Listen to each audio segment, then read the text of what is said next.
This is Annabelle. You probably know me from the previous letter and video we have sent you, but today I'm going to talk more about myself, especially my journey in college, how I explore and how I find my passion in college.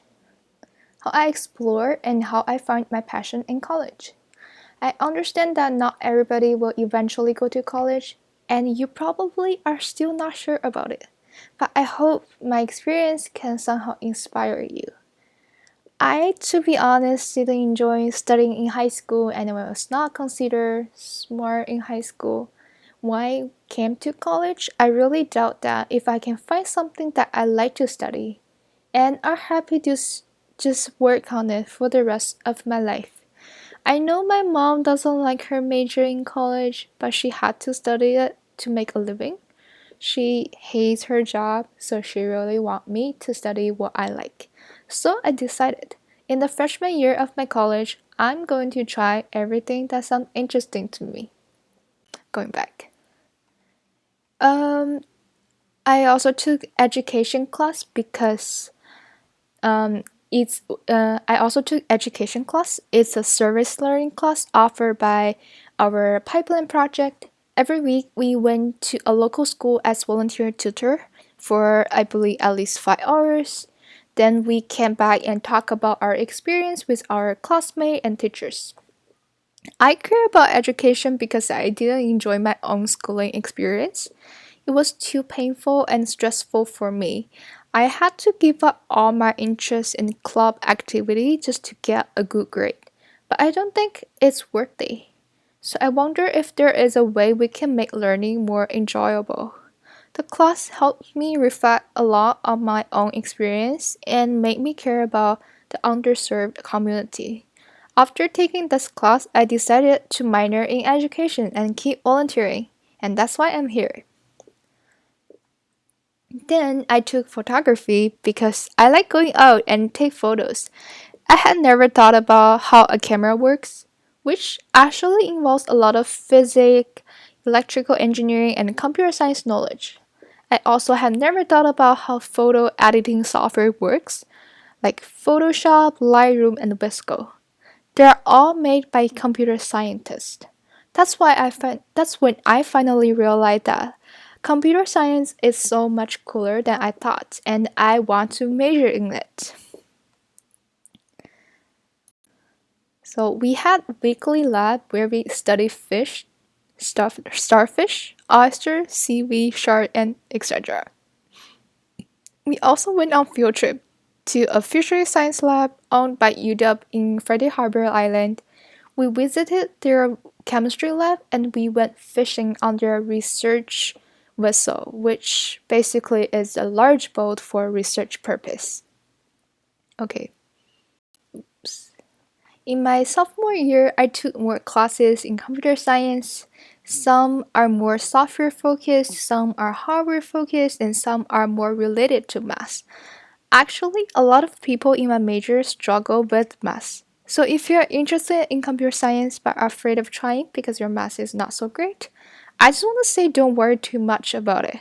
The teacher understands it, and there are a lot of resources in the university to help you out. Math is super important if you want to work with data and artificial intelligence, like this. But there are also other tracks in computer science that are less math demanding. For example, software engineering. It's about producing software and is where most of my friends and I end up choosing.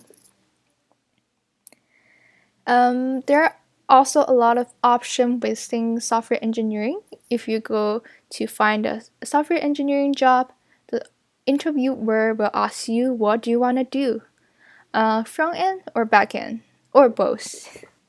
Front end software is those software whose intended user are the general public. For example, the Facebook app, Snapchat app. Backend software is intended to use by other programmer, usually to support the front end part. I actually got an intern position with Oracle this summer to work on their new product. Doing both front end and and backend work. I hope it's interesting. The good thing about an internship is you got paid and you are likely to get a full-time position from them. I have decided to become a software engineer after I graduate, so I can use this internship as my opportunity to learn about this company and to see if I like it or not. By the way, their office is in downtown Seattle. I have been to their office before and I really like their office. So here is a picture I find of downtown Seattle. And one of my homework is to make a filter. And I use that filter to transform this image to the one below it. I think it's kind of cool, isn't it? And in my sophomore year and junior year, I'm still volunteering. I volunteer at elementary school, classroom, high school after school program, and high schooler summer camp.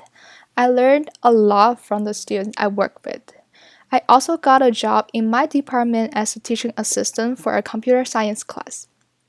I teach a weekly section, I hold office hour, I grade homework and exams. Pretty much like what a teacher would do. I really like it, even though I had made up my mind that I will become a software engineer after I graduate. I still want to work as a teacher at some point in my life. So, looking into the future, I don't want to say everybody has to go to college, everybody has to study computer science. No. Looking into the future, I don't want to say everybody has to go to college, but I think it's great to have an opportunity to try out other possibilities and get connected with people who have similar interests as you. Anyway, thank you for listening to the end. I hope this is helpful for you and have a nice rest of your day. Anyway, thank you for listening to the very end. I hope this is helpful for you and having a nice rest of your day.